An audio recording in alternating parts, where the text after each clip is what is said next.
Vol au-dessus d'un nid de busards. Histoire créée et racontée par Tonton Marco. Papa, raconte-moi encore l'histoire de Bulbizarre. Tu veux dire de Bubu, le busard cendré. Regarde, son papa au-dessus de la plaine. Il plane avec ses ailes en V large, lent, laissant apercevoir les superbes galons noirs de Caporal des Vents. Tout est serein, grâce et majesté. En bas, sous les herbes, dans une chaleur étouffante, 3 frérots, Attilo, Calamito et Bilbo. Mais qu'ils sont choux! C'est le mot exact, car ce sont de véritables religieuses au café, sur petites papates. 2 yeux globuleux plantés sur une grosse tête ronde posée sur un corps tout rond. Les yeux sont vifs, à l'affût de tout objet mobile. Quand tout d'un coup, tel le premier mercredi du mois, les sirènes de la faim sonnent, pire que des mignons désaccordés, 3 gros ouverts hurlent à la fin. Au-dessus, le père, garant de la paix familiale, guette le moindre mouvement d'un souriceau.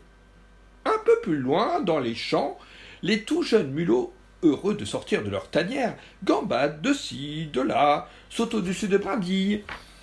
Quand certains, curieusement, sentent leurs papates quitter le sol. Ils volent! Délicieuse impression! Ils ne réalisent pas encore qu'ils sont blottis dans les serres de Monsieur Busard pour exécuter leur incroyable mais dernier numéro de trapéziste. En effet, Madame Busard, sortie à peine de son nid, se retrouve à 2 encablures de monsieur. Celui-ci fait un looping. Au sommet de la boucle, il lâche sa proie. Elle chute.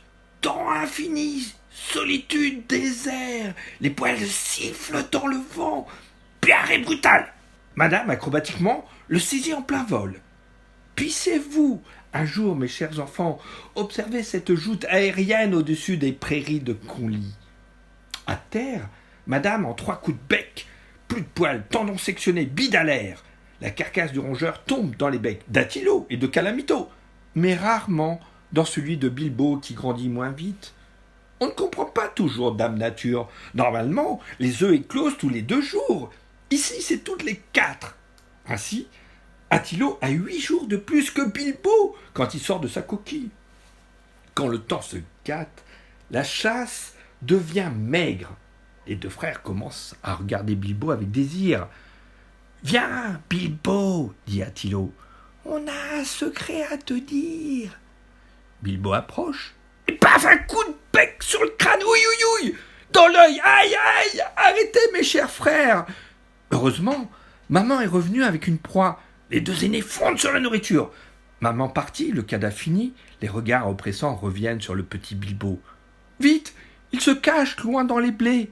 Il a faim. Quand maman revient, Bilbo se précipite vers elle. En vain. Ses frères ont tout baffré. Il le regarde avec des yeux d'ogre heureux. Il refuit. Son ventre crie douleur. Il s'écroule. Le beau temps s'installe, la nourriture surgit. La maman peut voir enfin son fils à terre. Elle lui dépose un rognon, puis 2, une cuisse. Il est sauvé! Mais s'il est sauvé, c'est surtout grâce aux paysans de Conly qui épargnent les nids lors des moissons et multiplient les petites prairies foisonnant de souriceaux. Si Dame Nature est parfois folle, nos paysans ont l'intelligence du cœur et du terroir. Ils sont fous, ces Sartois.